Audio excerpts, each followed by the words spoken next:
Come on, we gotta make sure you're in the shot. You're so little. All right, quick little video update for Miss Delilah. So for all my dogs, I always spend the first week working on marker acquisition. Delilah, yes. So like that.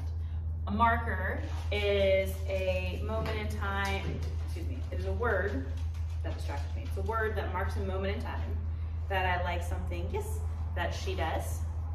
For her, that marker is going to announce the arrival of a reinforcer, of some form of a reward, food, usually.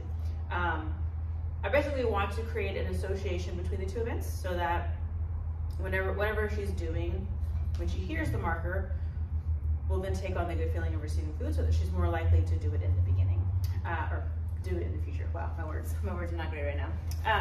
So she has a couple different markers that all have different meanings as far as what I'm looking for within behavior, what my reward event is going to look like. So the main one that I always start out with is the yes marker.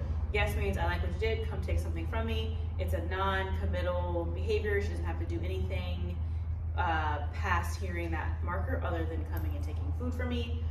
So I'm usually using that one in the beginning when I'm shaping new behaviors, when I don't really expect her to be able to be in that behavior for any length of duration. I don't want to force her to sit or to do that behavior when she's not 100% sure exactly what we're looking for. So when she hears the word yes, she knows, hey, I like that, come take food from me. Usually the reward event is going to look like yes, a little bit of chasing, a little bit of fun, playfulness. It's meant to just be something quick so I can put in a bunch of reps where she's like, oh, I like doing this behavior because it brings on food. Then we have duration, sit, good, where that is implying, whoop, good. That I want, good, okay. That I want her to remain in behavior until she hears, okay, that release word. So good, stay in behavior.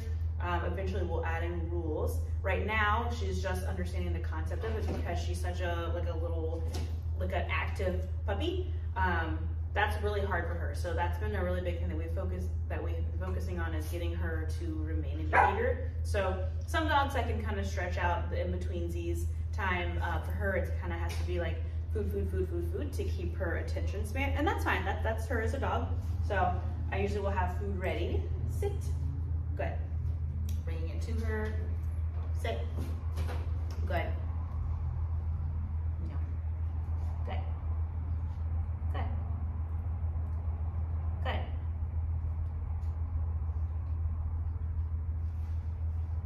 Good. Adding in movement, good. Good. Okay. Very nice. I'm having to be pretty specific with her because she is sensitive to different movements and things like that. She's very engaging. She wants to be like right up here with me. So like right now, I'm kind of hanging down there so I can get those reps in. If I add in too much movement too soon, then she responds to it by coming out of behavior. So I'm trying to be proactive and set her up for success and just gradually neutralize my movement. So me standing, me taking steps, all of those things, I want her to understand that I want her to keep doing what she's doing regardless of what's going on around her. So I'm fine with looking at her speed. That's normal. She's not like anything weird. That's most puppies are like ding, ding, ding, ding. They have to be doing something constantly. So especially with the little ones, they're typically a little bit more fidgety. So she's doing great. Lots of helping her distinguish between yes and no. Yes, good girl. Duration work to help get her thinking and processing things and not just doing. I really want to slow down that brain so she's a little